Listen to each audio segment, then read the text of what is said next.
It was an opportunity for the American lawmakers to fix accountability. Facebook founder and chief executive officer, who has been accused of doing little to safeguard the data of millions of users, was in the hot seat right before them. There were 44 of them, representing not just the American administration, but the concerns of the entire user base of Facebook. What was expected was tough questions. What has Facebook done to ensure data safety? Was it ready for regulation? Things like that. Instead, what the panel asked him was something like this. Listen in. Who's your biggest competitor? Senator, we have a lot of competitors. Who's your biggest? The other tech platforms, so Google, Apple, Amazon, Microsoft, we overlap with them in different ways. Is it an alternative to Facebook in the private sector? Yes, Senator. The average American uses 8 different apps to communicate with their friends and stay in touch with people, ranging from texting apps to email. Which is the same service you provide? Well, we provide a number of different services. Is Twitter the same as what you do? It overlaps with a portion of what we do. You don't think you have a monopoly? It certainly doesn't feel like that to me. Okay. Yes. Who's your biggest competitor? Is Twitter the same as Facebook? No, it's not. And these people are lawmakers. They frame legislation. Clearly, the panel had not done its homework. The CEO seemed better prepared in comparison. A picture of his note suggests that he was even ready to answer the question should lawmakers ask him to step down. But the panelists asked him philosophical questions instead, like this one. Does he think he's responsible for the mess? What was his idea of safety, and so on? Zuckerberg clearly has passed this test. He apologized, he admitted to the lapses on his part, and tried his level best to make a credible case for his brainchild, Facebook. We don't know about the senators, but the investors were convinced. Facebook stocks leaped by the time half the hearing was over. It was unlike any such previous hearing in the US, where Microsoft chief, for instance, Bill Gates, was asked to testify in an antitrust suit. Things were different then. The testimony before the Congress went on for days, where an eminent panel of lawyers accompanied the senators. And Mr. Bill Gates was asked industry-specific questions. In comparison, Facebook's chief is clearly having a cakewalk. The scandal hasn't really dented his company. At last count, Facebook had more than 2 billion monthly users worldwide. It remains the most popular social networking site ahead of YouTube and WhatsApp. No wonder then that the world's attention was focused on the Facebook chief as he battled questions on the data and privacy of his users. People on social media scrutinized everything from the twitch of his eyebrow to the tenor of his voice, and they did not refrain from commenting. He knew the world was watching him, and he put up a perfect facade. When he faced what was possibly the toughest moment of his life, Mark Zuckerberg was ready. Ranking Member Feinstein, Ranking Member Nelson, members of the committee. For a man who founded Facebook and made it the behemoth it is now, Mark Zuckerberg was emotionless and robotic. Leading body language experts say he almost managed to hide his true feelings and intentions. He regularly gulped water but kept his responses wooden and stuck closely to company talking points. Hard questions for me to answer. He clearly understood the gravity of the moment. For the 33-year-old, normally seen in a t-shirt and jeans, came dressed in a suit that spoke volumes. The navy ensemble with white shirt and blue tie was relatively understated, but it clearly communicated the deference and seriousness that Zuckerberg needed to signal. Both to the Senate panel that grilled him about Cambridge Analytica and Russian meddling in US polls, and to a public whose faith in Facebook has been shaken.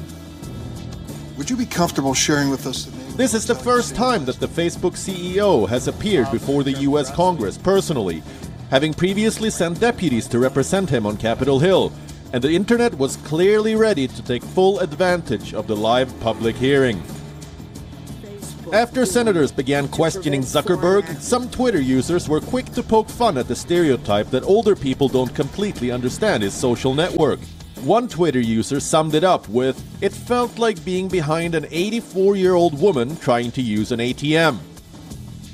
Others took jabs at the CEO himself and pointed to the 4-inch booster seat he used for the hearing.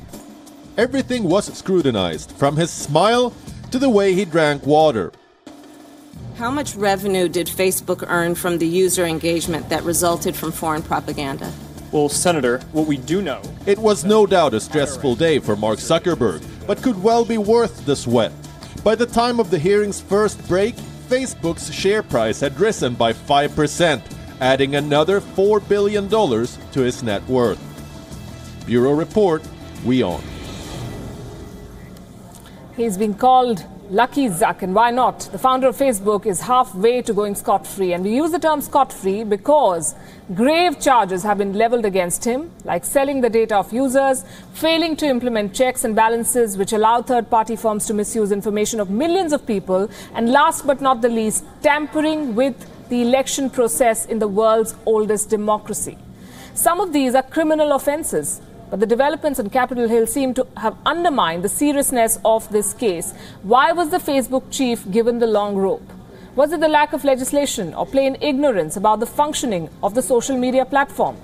It's not as if this is a bolt from the blue for the US government. They have been mulling legislation to punish firms guilty of data breach. The proposal includes applying it to heads of companies whose executives might have failed to inform users of a breach. The question we ask tonight is this: isn't that exactly what Facebook did? Keep its users in the dark, even when it knew that personal information of people across the world was being misused. Zuckerberg is accused of doing little to control the misappropriation of that information, something that spiraled out of hand and helped political parties during the American election.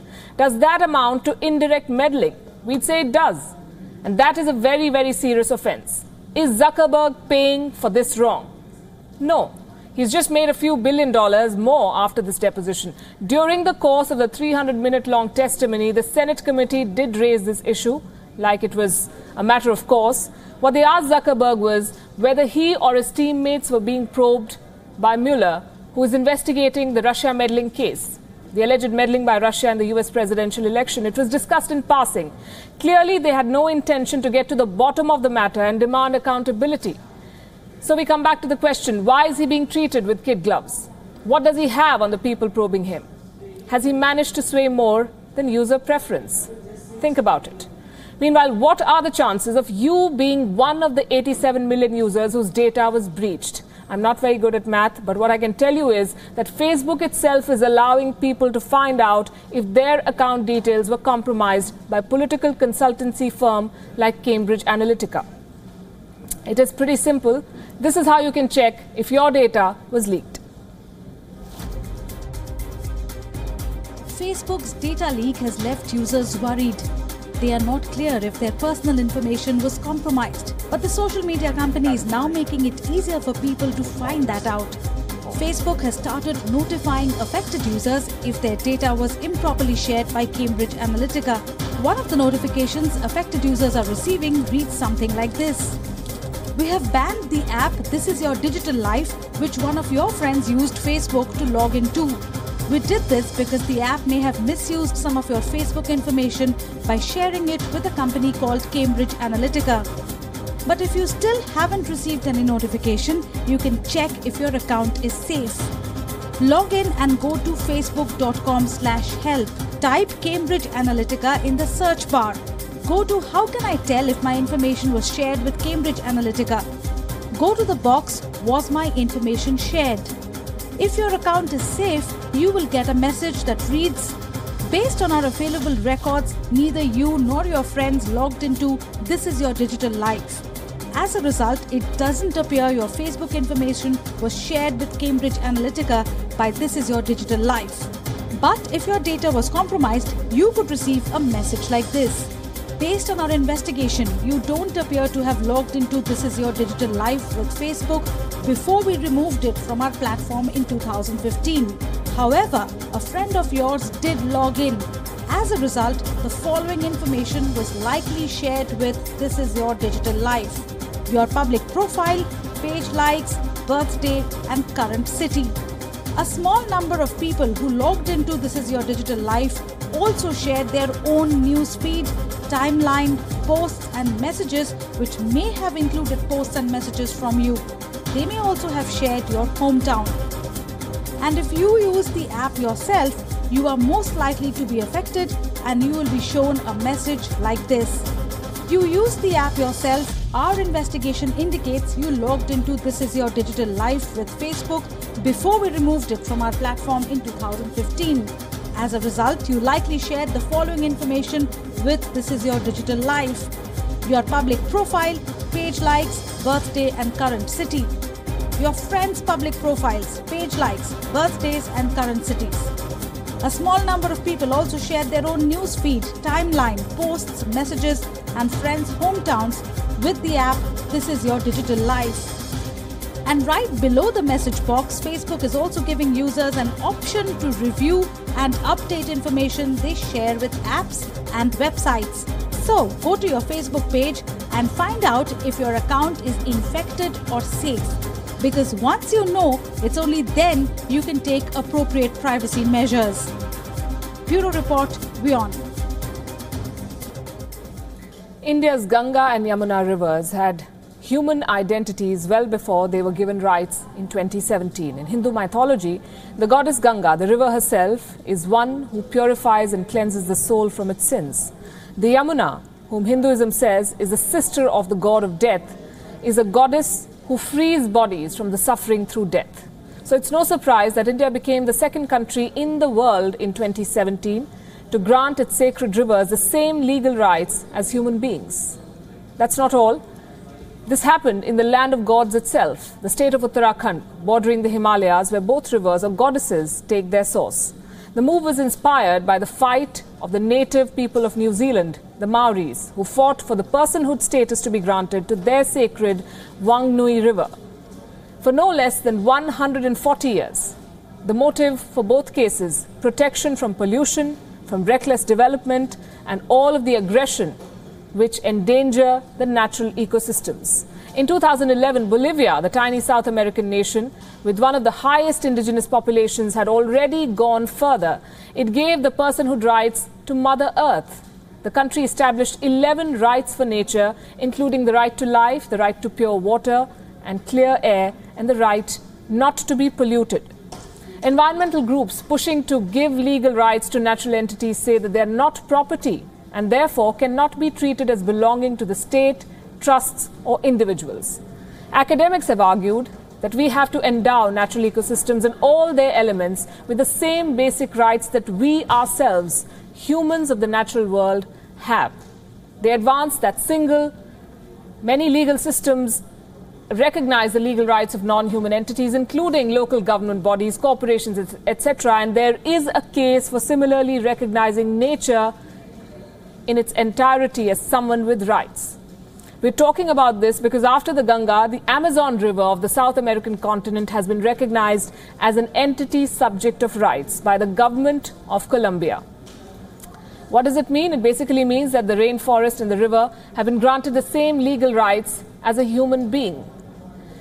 This is what environmental groups have been pushing for in a desperate bid to stop the rampage of climate change. Take a look at this report. 6,000 kilometers across 5 South American countries. This is the expanse of the Amazon River, the second largest in the world. South Americans call it the lungs of the Americas. The Amazon and its rainforests cross Brazil, Colombia, Peru, Ecuador and Bolivia. These countries have centered much infrastructure development around the river's basin. Because the Amazon is rich, fisheries, mining, tourism, hydro energy, but also in thousands of species of fish, fauna and flora. Considering the millions of inhabitants which depend upon it for their livelihoods, this is what the Colombian youths who lodged a complaint with their country's highest court wanted to protect. But from what, one may ask? The short answer, deforestation, the Amazon's biggest killer. The rainforest is being consistently razed for crops, for timber, for cattle farming. All of this is increasing carbon dioxide emissions. All of this is slowly killing everything connected to the river. The ruling made by the Colombian High Court is the first of its kind in South America. So can it prevent the slow death of the Amazon, which is now an entity with the same rights as humans? What that is likely to do is give conservation agents serious tools to thwart developments that harm the Amazonian ecosystem. The government too now has to not only bear direct responsibility for any harm done, but also actively help stall the destruction of the Amazon and its forests, which in Colombia alone increased by 44% in 2015-2016. Declaring rights for the majestic Amazons for its defenders is a historic change, but also a powerful tool to help conserve forests and counter climate change. The Community Environmental Legal Defense Fund, CELDF, supported the Colombian group de Justicia in securing the Amazon's legal rights. This is just one of the many steps the organization is taking to push for legal systems which protects the rights of nature throughout the world.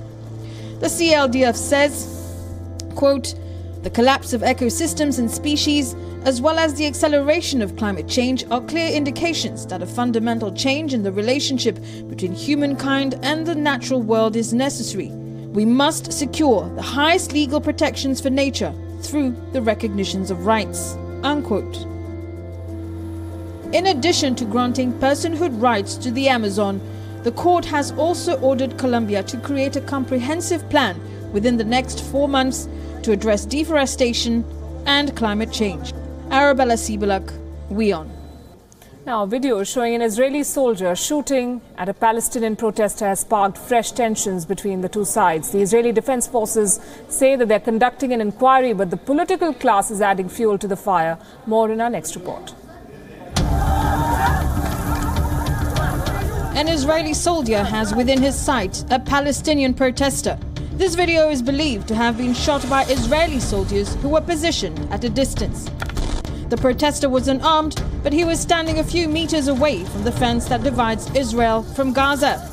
But according to Israel's military regulations, he is not allowed to be anywhere near this area. So the Israeli soldier, who had a gun in his hand, shot him. The soldiers who were shooting this video from the other side of the border erupt in celebration. This clip was first shared on Monday, and since then it has gone viral on social media. The Israeli forces claim that the protester was shot last year in December and was hit in the leg. While the defense forces have vowed to take disciplinary action, the establishment is rallying behind a soldier who opened fire. The Israeli defense minister has said the soldier deserves a medal. A sniper deserves a medal, the other one, however, deserves a demotion. We will not allow Iranian consolidation in Syria, whatever the price will be. To agree to Iranian consolidation in Syria is like agreeing that Iranians put a chokehold around our necks. The video comes amidst daily protests by Palestinians at the Gaza-Israel border. At least 31 Palestinians have reportedly died during 2 mass demonstrations. More than 1,000 were wounded. Palestinian officials and human rights activists have hit out at Israeli authorities. Hamas has threatened more protests in the coming days. Yes, my brothers, we affirm today that we will continue the march of return and we will break the siege until our goals are achieved. We say to everyone trying to soften the demands of the march of return, we will continue these marches day after day and Friday after Friday until they reach their peak on May the 15th. Tensions between Israel and Palestine have peaked after US President Donald Trump made moves to recognize Jerusalem as the capital of Israel. The United Nations has taken note of the rising tensions. Secretary General Antonio Guterres has called for restraint. Bureau Report, WION.